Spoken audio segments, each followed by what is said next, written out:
آقای خامنه‌ای، خداوند بر من منت گذاشته، منو هدایت کرده و برانگیخته تا به شما هشدار بدم، هشداری عظیم که در آستانه عذابی بزرگ ایستادید.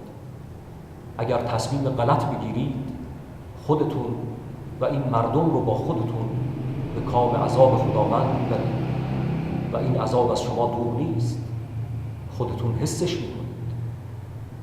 این هشدارهایی که بغل گوشتون به صدا در میاد به شکلی عجیب توجه شما رو جلب نمیکنه. شما فکر میکنید جامعه شما در نعمت خداوند به سر میبره.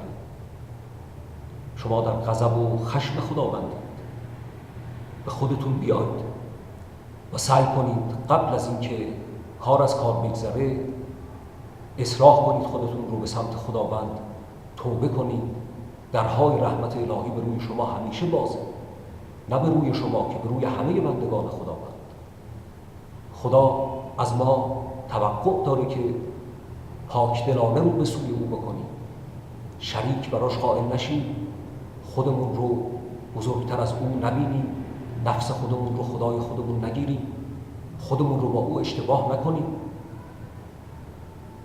برگردیم به سمت عدالت و توبه کنید آقای خامنه‌ای تا انشاءالله روزگار خوش پیش رو با هم جشن بگیریم در راه خدا و برای خدا.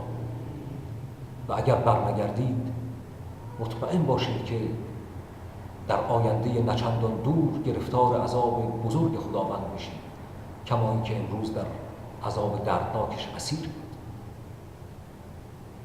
امیدوارم که این صحبت‌ها در شما اثر کنه آقای خامنه‌ای.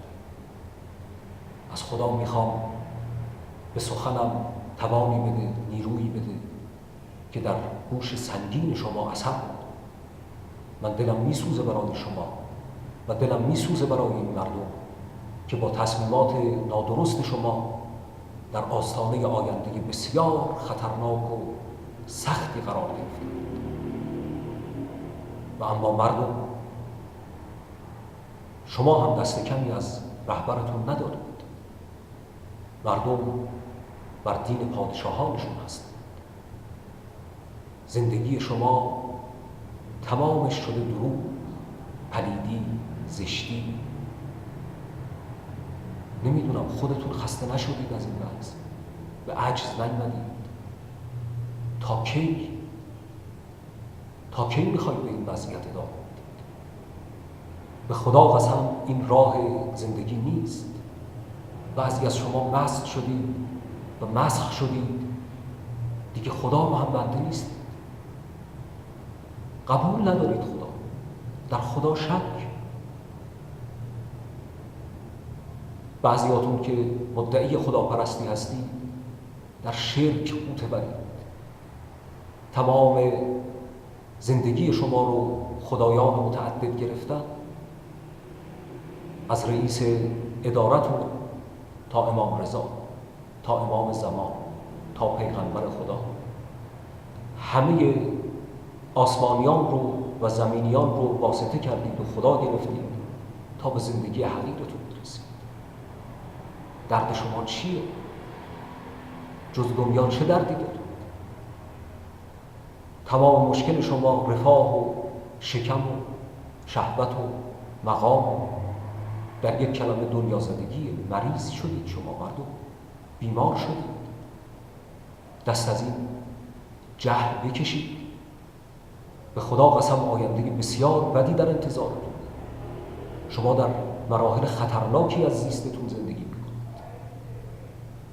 چشمتون رو باز کنید، اطرافتون رو ببینید، نشانه های خدا رو دریابید، استغفار کنید و توبه کنید به سمت خداوند، بلکه خدا لطف بکنه درهای رحمتش رو به روی شما باز بکنه.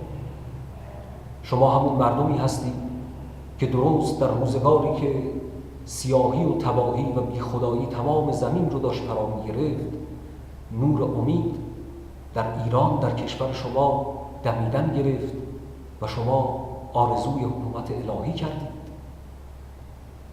شما گفتید تا انقلاب مهدی پای انقلابتون می‌ایستید؟ چی شد؟ آیا فکر کردید خداوند همین که بگید ایمان آوردید کار رو بر شما تموم میکنه و حرفتون رو میپذیره و شما رو آزمایش نمیکنه؟ فتنه ها یکی پس از دیگری در راه تا شما معلوم بشه که چند برده حلاج بود. پای حرفی که زدید ایستادید یا از عهدتون برگشتید؟ و بدونید برای کسایی که با خدا عهد میبندند و بعد عهدشون رو میشکنند عذاب دوچندانی در پیشه. خدا بر شما این وضع رو نپسندیده.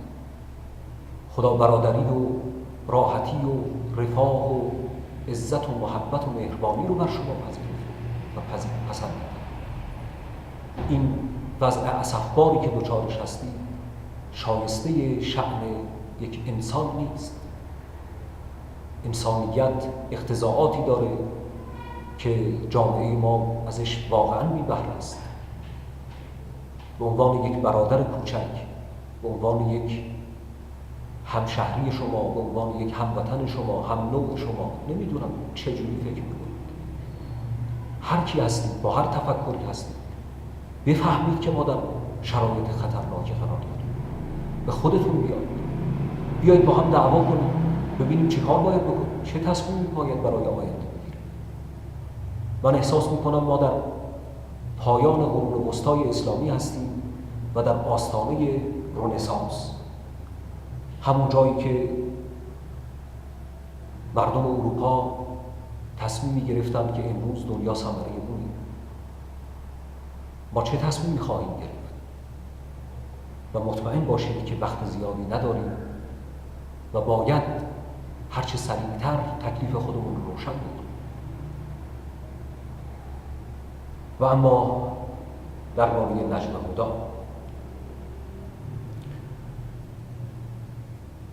نجم هدی چیه؟ یا بهتر بگم نجم هدی چیه؟